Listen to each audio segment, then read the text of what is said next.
আপনি চায়নায় গিয়ে ভারতের 7 সিস্টারকে আলাদা করে দেওয়ার কথা বলছেন, তারপরে আমরা কি লেমন জুস খাবো? এত চিরিং বিরিং করছে কেন মোহাম্মদ ইউনূস? কার দমে? চায়নার দমে? চায়না পাশে থাকবে না?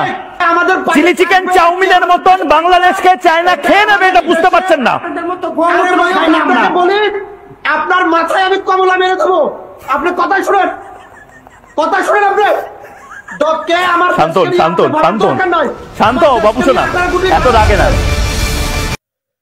চীনের 7 সিস্টার্স নিয়ে কি বলেছিলেন ডক্টর ইউনূস? ভারতের তোলপাড় কেন? বাংলাদেশের অন্তর্বর্তী সরকারের প্রধান উপদেষ্টা ডক্টর মোহাম্মদ ইউনূস সম্প্রতি চীন সফর করেছেন।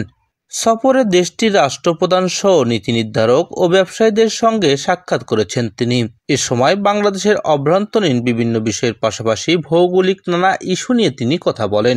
এরই ধারাবাহিকতায় ভারতের 7টি রাজ্যের সঙ্গে বাংলাদেশের ব্যবসায়িক সম্ভাবনা তুলে ধরেন ডক্টর ইউনূস।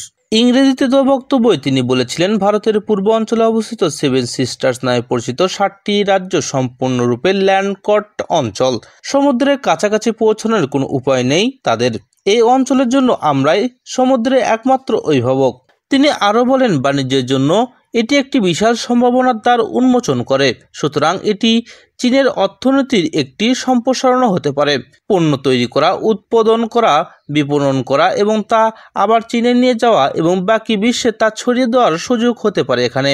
ডক্টর ইউনূসের এমন বক্তব্য নিয়ে ভারতের নীতি নির্ধারক থেকে শুরু করে রাজনৈতিক মহল এবং সংবাদ মাধ্যমে তোলপাড় শুরু হয়েছে।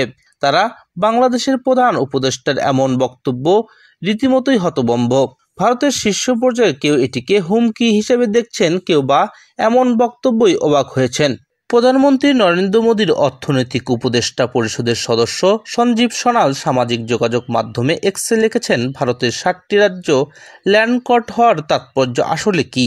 তিনি ডক্টর ইউনূসের বক্তব্য শেয়ার দিয়ে লিখেছেন, বাংলাদেশের তথাকথিত গণতান্ত্রিক অভ্যুত্থানের সর্বদাই ভারতের বিরুদ্ধে আক্রমণ ছিল।